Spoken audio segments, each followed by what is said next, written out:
Travailler pour une PME ou une ETI, si on a envie de se sentir utile, d'avoir sa place, de comprendre la valeur ajoutée d'un juriste.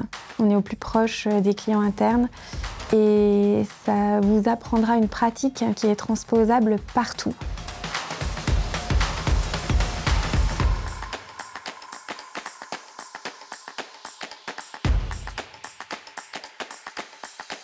Les Illuminés du droit, un nouvel épisode pour rencontrer des personnages incroyables.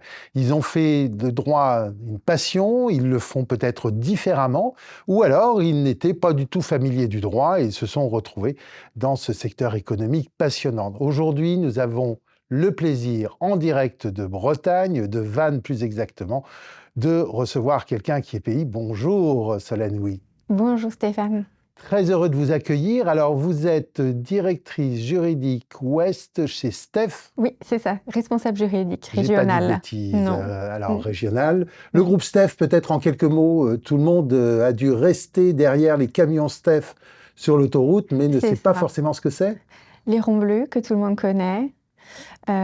Steph, c'est un groupe européen qui est présent dans 8 pays, qui est prestataire logisticien sous température dirigée, avec de l'entreposage et du transport. Donc, ce sont les camions qui sillonnent l'ensemble de l'Europe, qui nous permettent d'avoir des produits frais près de chez nous, mais pas que.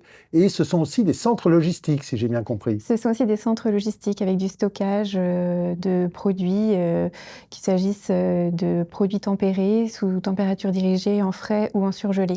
J'ai entendu parler de vous, mais on m'a dit il faut absolument que tu rencontres Solène. Alors, parce qu'elle est bretonne, ça c'est le premier élément, mais il n'y avait pas que ça. Vous avez une particularité. C'est la particularité d'avoir travaillé dans des PME et ETI peut-être. Oui, de trouver ça génial, Et de trouver ça d'avoir génial. été juriste unique et de m'avoir convaincu que c'était un boulot extraordinaire. Donc, on va passer à travers tout ça. On commence peut-être par vos premières histoires professionnelles bretonnes, vraiment bretonnes, côté Rennes. Vraiment bretonne, née à Rennes. J'ai appris à nager sur les plages de Saint-Malo. Très bonne destination. N'est-ce pas? J'ai fait mes études à Rennes également. Ouais. Ma licence, mon master 1. Et ensuite, je suis allée à Tours faire un master 2 en apprentissage. À cette époque, il y en avait peu en France. Et j'ai fait mon apprentissage chez Vinci Énergie. Alors, Vinci Énergie, mais ils n'ont pas réussi à vous faire monter à Paris, c'était à Tours, je crois. C'était à Tours, exactement, à côté de la faculté. Avec une histoire un petit peu cocasse, je crois, c'est que le jour où vous êtes partis, ils ont disparu. Quelques mois plus tard, ce pôle régional a disparu et a été réparti ailleurs en France, mais les juristes ont continué d'exister chez Vinci Énergie et en région. Alors déjà, un premier challenge, parce que vous avez une formation donc, de droit privé, juriste d'entreprise à Tours, vous avez aussi à Nantes un M2 de propriété intellectuelle, et vous relevez le défi de faire aussi du droit public chez Vinci Énergie. Oui, avec de la rigueur et de la curiosité, ils m'en ont cru capable et j'ai pu en faire un petit peu et le découvrir là-bas. Et alors, c'est ce qui vous a donné l'idée d'être ce juriste unique ou de dire, en fait, ce qui est intéressant, c'est le projet et le droit doit suivre le projet, un petit peu la philosophie des Legal Ops, même si à l'époque, ce n'était pas encore à la mode. Je pense que c'est surtout la vocation de mon employeur, qui était Venetis, une entreprise en temps partagé, qui a vocation à rendre accessibles des expertises à des petites et moyennes entreprises ou des entreprises de taille intermédiaire lorsqu'elles ne peuvent pas recruter à temps plein un expert. Il peut s'agir d'un expert RH, d'un expert RSE, un linguiste et un juriste. Et je me suis dit, et vous verrez le fil conducteur de mon histoire à travers cette motivation, que ça rendait accessible le droit aux entreprises qui en avaient besoin. Oui, Tout le monde qui est en a besoin. un héritage un petit peu familial de vouloir avoir cette générosité et de donner cet accès au droit, y compris aux petites entreprises. Mon père m'a transmis une culture d'entreprise, ça c'est certain. Je n'avais aucune discrimination entre petites entreprises ou grands groupes, ça on peut le dire également. Et ensuite, quand on est juriste, je pense qu'on a envie de se sentir utile, ça reste un métier de service. Alors, temps partagé, c'est pas du management de transition, c'est un autre système. Oui. Et du coup, vous vous retrouvez avec le montage de 2 directions juridiques en parallèle, c'est cela? C'est ça, exactement. On est employeur d'un groupement d'employeurs. C'est très proche de la mise à disposition de personnel que l'on peut connaître dans des boîtes d'intérim Mmh. ou des entreprises de mannequinat. Et en D'accord. fait, cette entreprise nous met à disposition des entreprises qui en ont besoin. Mon format, c'était 2 sociétés à mi-temps. Alors 2 sociétés à mi-temps avec des configurations différentes. C'était les 2 en même temps ou il y en a une, avant l'autre? Les 2 en même temps. J'ai eu cette chance, que mon temps de travail soit construit pleinement au départ. Ouais. 2 créations de services juridiques, effectivement. 2 secteurs très différents. Une entreprise de services numériques, qui, produisait, éditait des logiciels et distribuait des produits, Microsoft. Voilà, donc 250 personnes, 15 millions Mmh. de chiffre d'affaires, grosso Mmh. modo, À l'époque. à l'époque, non? Et une société qui était une société de production industrielle de conserves, de produits de la Ah bah, mer. là, c'est On peut connu, je la pense qu'on peut citer. faire de la pub. On peut citer la conserverie La Belle-Îloise, hein, qui m'a accueillie et là-bas pour être juriste généraliste. On touche à tout puisqu'il y avait de la production industrielle, de la distribution, de l'immobilier, de la consommation. Alors comment est-ce qu'on fait le grand écart? C'était dans 2 endroits différents, Une à Quiberon et une à Vannes. les Vannes, Et on OK. commence par habiter entre les deux. Et ensuite, on s'organise. D'accord. Donc ça veut dire qu'on ne peut pas partager des choses entre les 2 entreprises ou on s'organise et finalement on range bien ses affaires pour pouvoir réutiliser ce qu'on a pu faire chez l'une vers l'autre. Quand on fait les Mmh. contrats informatiques de l'une, on a Mmh. l'habitude du cœur de métier informatique de l'autre. Il y a des choses de ce type-là qui peuvent être utilisées?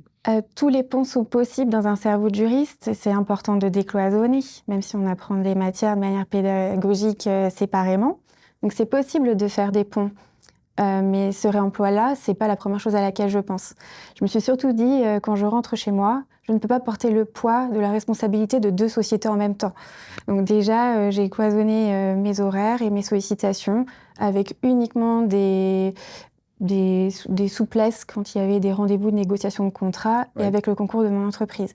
Le système du temps partagé faisait aussi que chaque heure présente dans une entreprise était rémunérée. Ouais. Donc je ne voulais pas d'immixtion.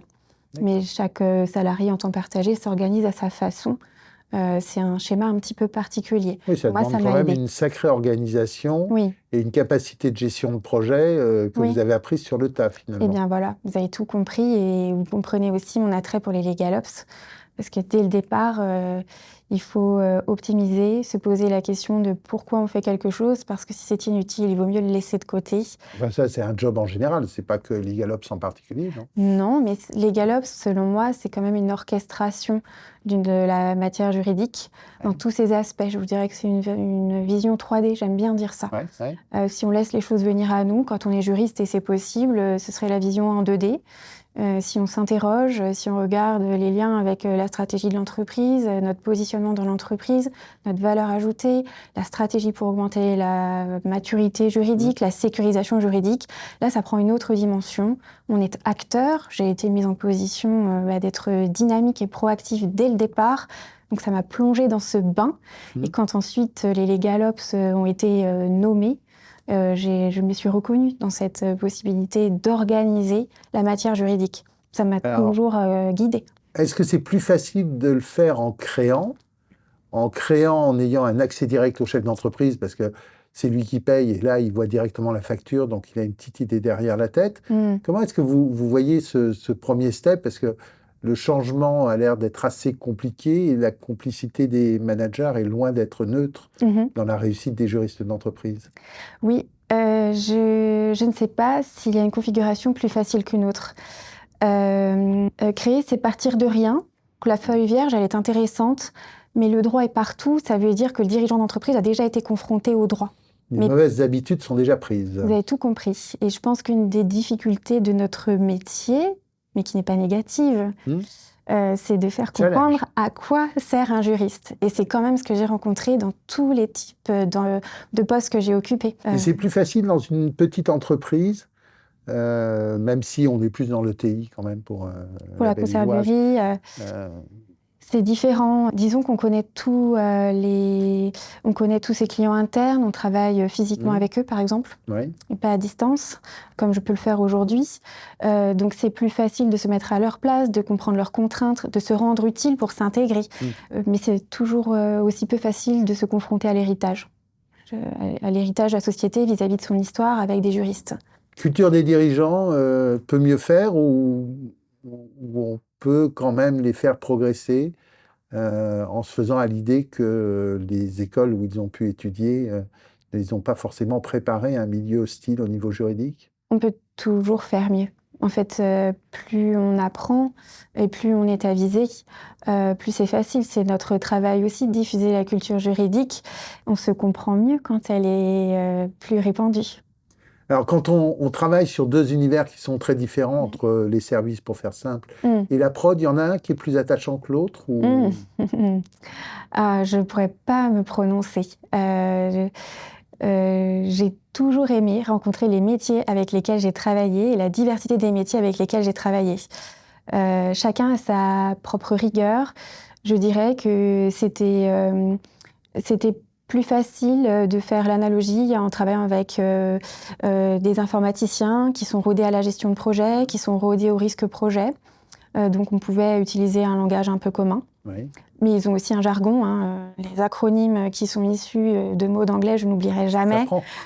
Ça s'apprend. Comme tous les métiers, puisque les juristes ne connaissent pas les métiers la plupart du temps pour lesquels ils conseillent en fait les clients internes. Pas eu à la fac en phase 2. Non, exactement. Et ça permet de faire équipe. Et c'est pour ça que travailler avec un opérationnel qui n'a pas une formation ou un métier aussi structuré, c'est aussi passionnant parce qu'il faut s'adapter. Je ne dirais pas lequel est plus attachant, lequel profil est plus attachant, je ne saurais pas. Ouais, il faut quand même avoir une posture ou une envie de travailler en aimant beaucoup les autres, non? C'est ma manière de travailler en tout cas. Ça, c'est sûr. Je dirais que, et en ce moment, je le dis beaucoup, avec la maturité sans doute, que plus de 50% de mon travail est humain. Je dis toujours, parce que c'est un des a priori auxquels les juristes sont confrontés, qu'un juriste ne travaille jamais seul. On fait toujours équipe avec le client interne que l'on conseille. Il nous apporte le métier, ses contraintes. Nous, on regarde le droit. Ce n'est pas quelque chose que l'on apprend dans l'enseignement, de la même manière que le langage. La manière dont il faut adapter son langage pour se faire comprendre. Si on ne se fait pas comprendre, notre conseil ne sera pas appliqué, l'entreprise ne sera pas sécurisée. C'est aussi simple que ça. Oui, ce qui fait que donc Steph est plus élaboré, mais à l'époque PME, le langage clair, finalement, vous l'avez appris sans le savoir, quoi. Je l'ai appris sans le savoir. J'ai eu la chance que d'emblée, les personnes qui m'ont appris mon métier, une maîtresse de stage et mon maître d'apprentissage soulignent cette nécessité de se mettre à la place du dirigeant. Mon maître d'apprentissage, il me disait pas plus de 10 points à négocier dans un contrat. Bon conseil, un mail de moins de 10 lignes. Ouais. On commence par la conclusion du syllogisme juridique et puis si on peut passer le raisonnement, c'est mieux. C'est déjà ça. Et j'ai eu la chance ensuite de le pratiquer puisque chaque client interne qui n'avait jamais travaillé avec un juriste de sa vie me disait « Mais pourquoi tu écris ça? Pourquoi cette clause est si longue? De toute façon, je ne la comprends pas. Ce contrat est trop long, etc. » J'ai eu le sentiment de toujours plus négocier avec les clients internes que les clients de mes entreprises. Oui, c'est là l'avantage, c'est qu'on les a sous la main. L'inconvénient, c'est qu'ils sont très critiques. C'est courageux quand même d'avoir fait ça en étant jeune, en débutant, parce que je pense que votre maître de stage, il n'a pas été là avec vous tout le temps. Donc, quand j'ai créé les 2 services juridiques en temps partagé, j'étais seule. ouais, J'étais seule. Sacré challenge. Il y a des soirs où vous êtes rentré, vous êtes dit, mais pourquoi je fais ça?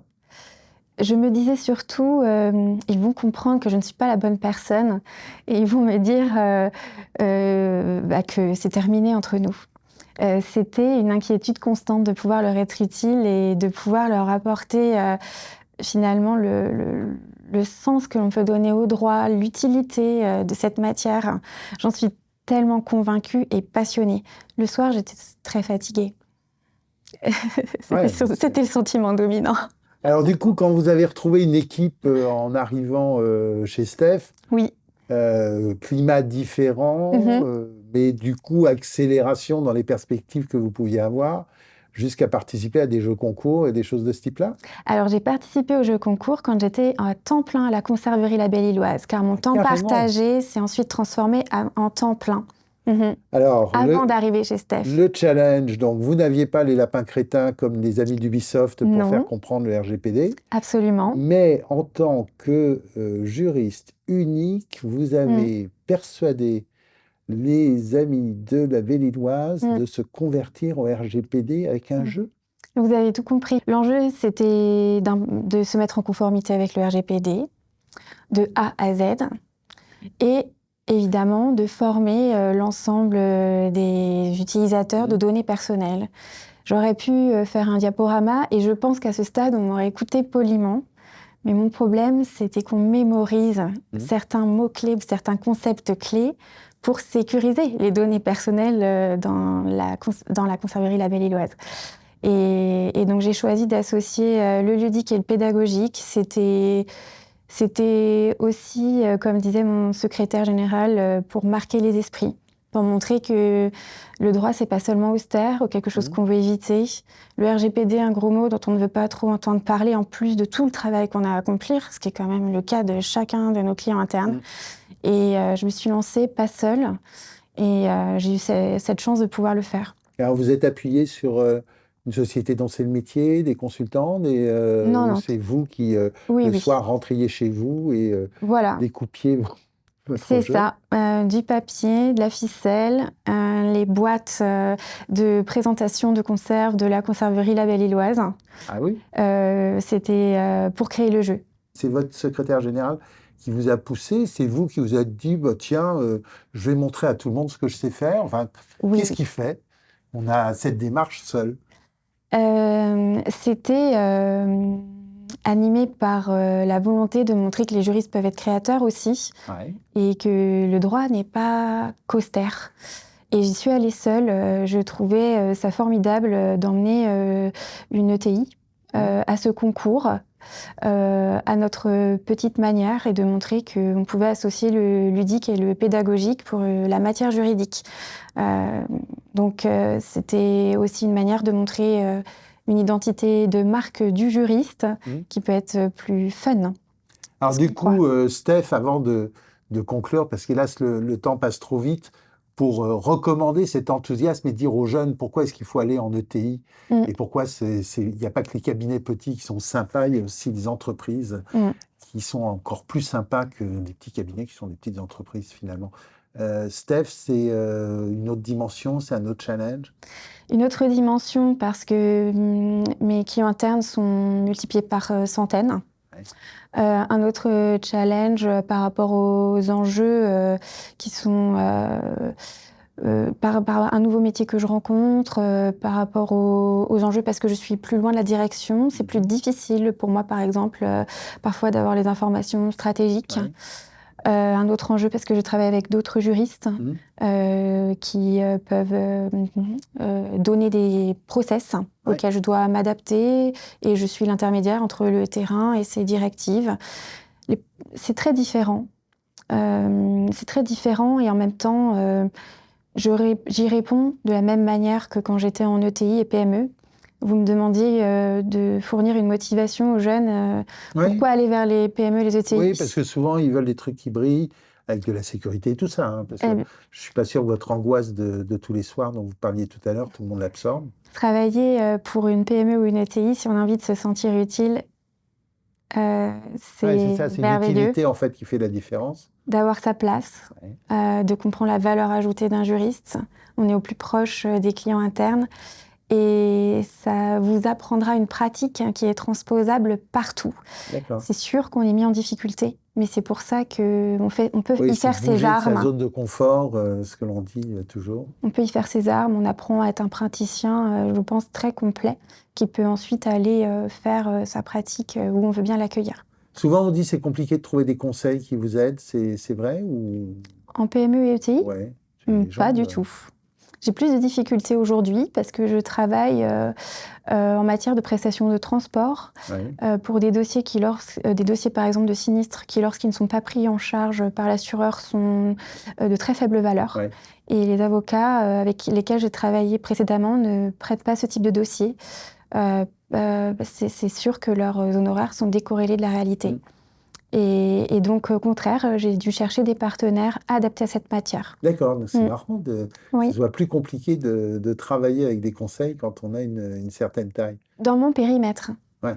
Pourquoi il n'y a pas l'IGALOPS sur votre carte de visite pour l'instant? Parce que ça n'existe pas chez Steph, D'accord. mais j'y Alors, travaille. un mot pour les convaincre. À mon avis, chaque juriste doit avoir une part de lui qui est l'égalops. Donc, c'est une compétence finalement, plus C'est qu'un une métier. compétence. C'est une compétence, à mon avis, plus qu'un métier. Je fais partie de la FJE, dans la commission Ouais. LegalOps et Innovation, pour cette raison-là, pour comprendre comment ça fonctionne en France. Et parce que je me pose quand même cette question de savoir si ça peut devenir un métier en France. Mais par contre, je suis convaincue que c'est une compétence et qu'il faudrait que chaque juriste ait accès au LegalOps.